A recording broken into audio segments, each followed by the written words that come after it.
आवाज महाराष्ट्राचा मध्ये तुमचं पुन्हा एकदा स्वागत। आपण चर्चा करतोय आशा भोसले यांनी केलेल्या वक्तव्याचा। ये गाणे हैं या गालिया अशा प्रकारचा प्रश्न त्यांनी विचारलेला आहे। अधिकार आहे आशाबाईंचा इतकी वर्ष आपल्या सगळ्यांना त्यांच्या गोडगळ्यांनी आणि त्यांच्या स्वरांनी इथपर्यंत आणलेला आहे। अर्थात त्यांच्या म्हणण्यामध्ये नेमकं काय त्यांना म्हणायचं आहे, त्या बरोबरीनं काळ बदलला आहे, त्याचे काही परिणाम या सगळ्या गाण्यांवरती झालेले आहेत का हे आपण तपासतो। आपल्यासोबत निलेश मोहरीर आहेत, संगीतकार दुर्गेश सोनार आपल्यासोबत आहेत आणि संजीव साबळे आपल्यासोबत आहेत। चर्चा करतोय आपण। अर्थात त्याच्या अगोदर आपण ही चर्चा सुरू करायच्या अगोदर पुन्हा एकदा सामान्य जनसामान्यांच्या या संदर्भात काय प्रतिक्रिया आहेत ते आपण पाहूयात। गाणी आहेत पण ती मुलं तात्पुरती ऐकतात, मोठी लोकांना ते गाणी मनापासून पसंत पडत नाहीत। नवीन गाणी एक दिवस ऐकली की दुसऱ्या दिवशी माणसं विसरून जातात, पण जुनी गाणी वर्षानुवर्षे 20 वर्ष झाली तरी आपण ती गाणी ऐकतो। गणेशोत्सवाच्या मंडळांकडे लायटिंगमध्ये पण ती गाणी ऐकली जातात, तीच मनाला छान वाटतात आणि त्यातनं अर्थबोध काहीतरी होत असतो। त्यामुळे आपणच तरुण पिढीला आपण मोठ्याने यंगस्टारने ना ती नवीन गाणी ऐकण्यापेक्षा जी जुनी गाणी ती सारखी रिपीटली ऐकायला पाहिजे, घरी गाणी लावायला पाहिजे। आत्ता गाण्यांमध्ये जी व्हरायटी बघायला मिळते त्या गाण्यांच्या व्हरायटीमध्ये इतके नवीन गाणी आत्ता आलेली आहेत। याच्यामध्ये मुलांना फक्त म्हणजे आज ऐकलं तर ते उद्या म्हणजे लक्षात राहत नाही, त्याचे मिनिंग कळत नाहीत। या सगळ्या ह्याच्यामध्ये जर भगवानांचं जुनं गाणं बोली सुरत दिल के खोटे हे जर गाणं पाहिलं तर आजही ह्याच्यामध्ये नवीन पिढी पण त्याच्यात नाचताना दिसते। गणपतीमध्ये सुद्धा इतक्या वर्षापूर्वीचं ते गाणं आहे। अशी गाणी आजची कुठली आजरामरात होताना दिसत नाही आहेत। जुनी गाणी ही जी लॉंग टाईम चालणारी आहेत आणि आता नवीन गाणी जी आहे ती गाण्यामध्ये जास्त अश्लीलता वगैरे किंवा अश्लील शब्द हे गीतकार घालत आहेत किंवा लेखक लिहित आहेत, तर ती तशी त्यांनी लिहू नये, कारण त्याचा परिणाम आत्ताच्या येणाऱ्या पिढीवर होतोय। नाही, जुनी गाणी कशी अशी अजून पण अशी ऐकूशी वाटतात, तशी नवी गाणी त्या थोड्याशा ड्युरेशनसाठी ती थोडी चांगली वाटतात। नंतर जशी जशी नवीन गाणी येत जातात तशी ती नवीन ऐकू वाटतात, पण ती थोड्याशाच ड्युरेशनसाठी। जुनी गाणी आजही आपल्या तोंडामध्ये रेंगाळतात आणि आता नवीन गाण्यांमधला अर्थच समजत नाही, काय बोलतात हेही कळत नाही ॲक्च्युली। पण नवीन पिढीला ती खूप आवडतात नवीन गाणी, पण जुनी गाणी आजही नागिनमधलं म्युझिक ते आजही आपल्या म्हणजे तोंडामध्ये रेंगाळत राहतं। मुकेश, मोहम्मद रफी या सगळ्यांची गाणी अजूनही खूप छान आणि ऐकायलाही मनाला समाधान देतात। जुनी गाणी ती खूपच सुंदरच असतात, त्याची भावना खूपच सुंदर असते, पण आजकालच्या गाण्यांमध्ये ती भावना उतरलेली नसती, ती अश्लीलतेकडे झुकलेलीच असतात। जुनी गाणी ही मनाला खूप भिडलेली असतात, आजकालची गाणी ही मनाला भिडत नाही। बोलक्या प्रतिक्रिया आहेत एका वयोगटातल्या सगळ्या नागरिकांचं म्हणणं आहे की जुनी गाणीच ती काही महत्त्वाची, पण तरुण मुलांचं सुद्धा जुन्या गाण्यांच्या संदर्भामधलं स्पष्ट असं मत आहे। एक बोलकी प्रतिक्रिया होती की त्यातल्या भावना ज्या आहेत त्याही त्या महत्त्वाच्या आहेत। गुरु ठाकूर आपल्यासोबत आहेत, गीतकार गुरु ठाकूर, स्वागत आहे।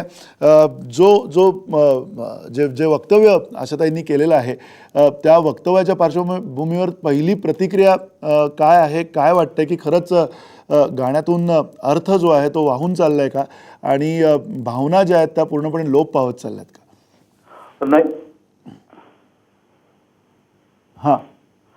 मला वाटतं की प्रत्येक काळात चांगली वाईट गाणी आहेत। म्हणजे अश्लील निरर्थक गाणी जरी म्हटली तुम्ही तर ती त्या काळात होती, आजही आहेत प्रत्येक काळात। मला वाटतं की प्रत्येक पिढीत किंवा त्या आपण एक दशक म्हणतो तर त्यातलं उत्तम आणि अभिजात आहे ते टिकतं, बाकीचं वाहून जातं प्रवाह। म्हणजे जसं पावसाळ्यात तुम्ही बघता की प्लास्टिकच्या चपलांची दुकानं जशी उघडतात किंवा छत्र्यांची, एक विशिष्ट काळापुरतं त्यांची गरज असते आणि त्यानंतर ते नाहीसं होतं। तर तसं असतं की प्रत्येक काळात आहे। म्हणजे गेल्या 50 वर्षातली गाणी तर मला वाटतं लाखो गाणी झाली असतील, त्यातली मोजकीच आपल्या लक्षात आहे। म्हणजे 10,000 गाणी आपल्या जिभेवर आहेत, पण त्याहून मोठ्या संख्येने गाणी निर्माण झाली असतील त्या काळातही।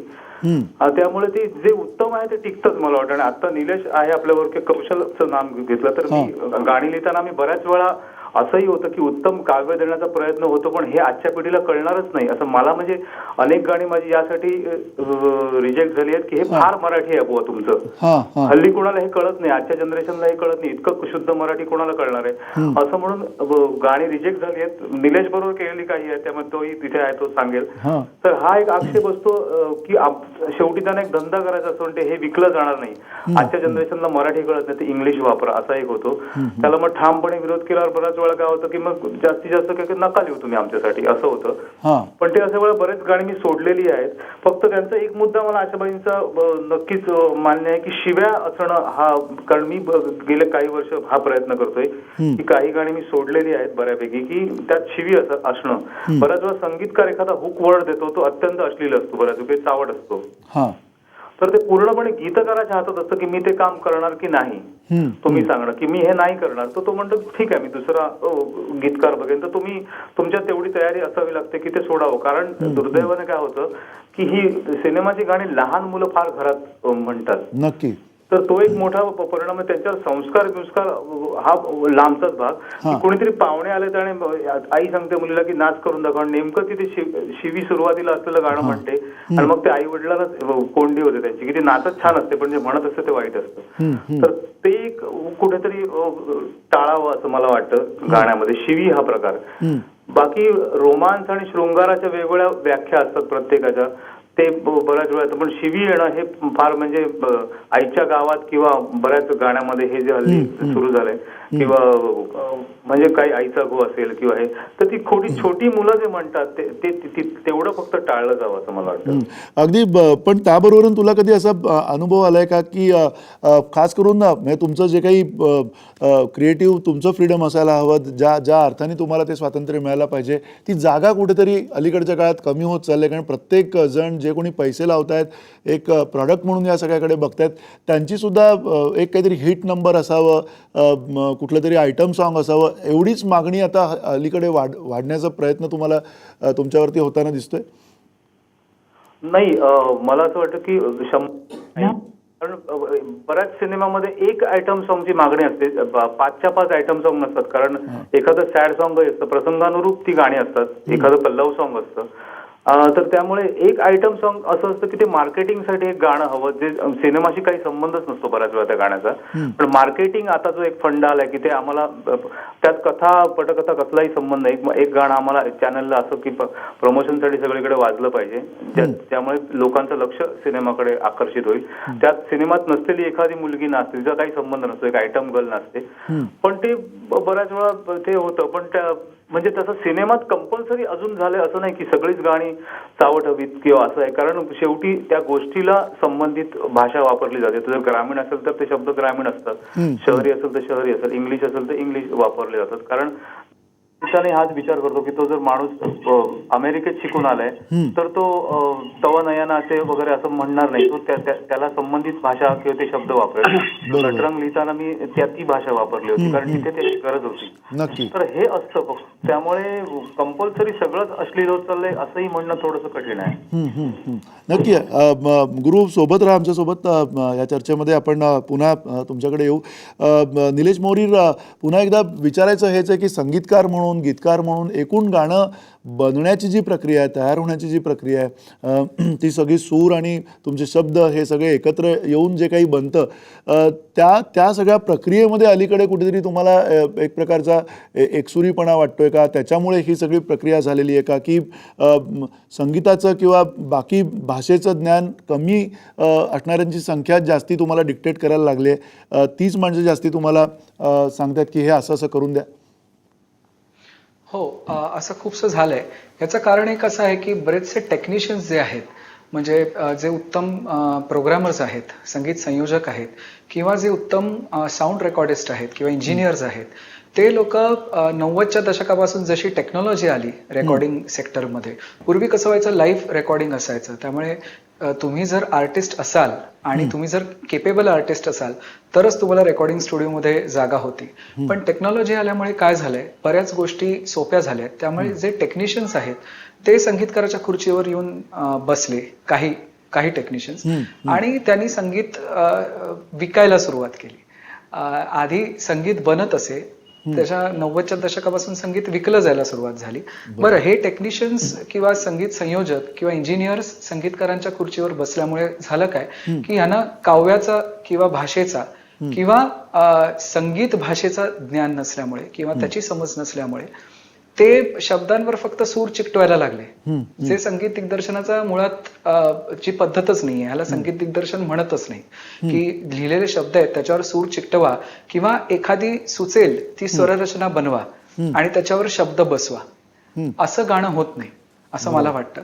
नक्की. गाणं कसं होतं की गाण्यातून काहीतरी आपल्याला सांगायचं असतं, ते सांगणं असतं, ते म्हणणं असतं, त्याच्यातून एक मेसेज द्यायचा असतो, एक संदेश द्यायचा असतो. करमणूक आहे हे निश्चितच आहे, म्हणजे ते असायलाच पाहिजे, पण त्याच्या व्यतिरिक्तही दुसरं काही सांगणं असतं त्या कलाकृतीचं. तर हा उद्देश हळूहळू हरवायला लागला.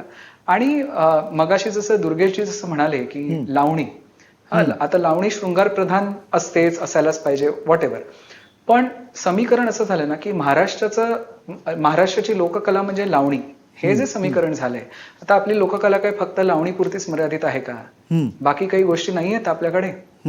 तर हे प्रोव्होकेटिव्ह जे आहे ते हायलाइट होण्याची जी आपली गेल्या काही दशकांमध्ये जी लाईफस्टाईलच झाली आपली, की प्रत्येकाला मार्केट करायचंय स्वतःचं प्रोडक्ट, प्रत्येकाला स्वतःकडे लक्ष वेधून घ्यायचंय. मग what is the best way to do, की तुम्ही जेवढं प्रोव्होकेटिव्ह काहीतरी कराल तेवढं तुमच्याकडे पटकन लक्ष जाईल, तेवढं तुमचं प्रोडक्ट जास्त विकलं जाण्याचे चान्सेस आहेत. तर ही मला वाटतं मार्केटिंगचं कुठली तरी वृत्ती आपल्या समाजात पसरली आणि त्याचा असर संगीतावर झालाय.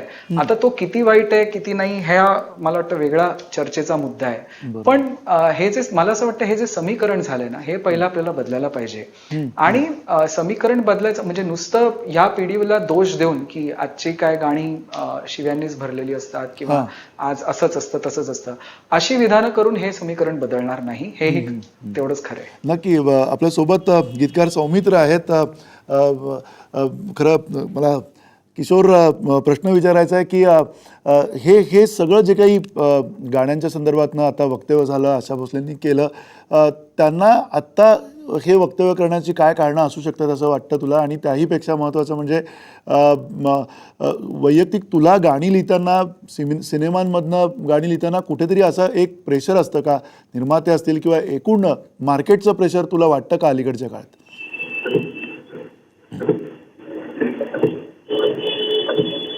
मला वाटतं आवाज जात नाही आहे.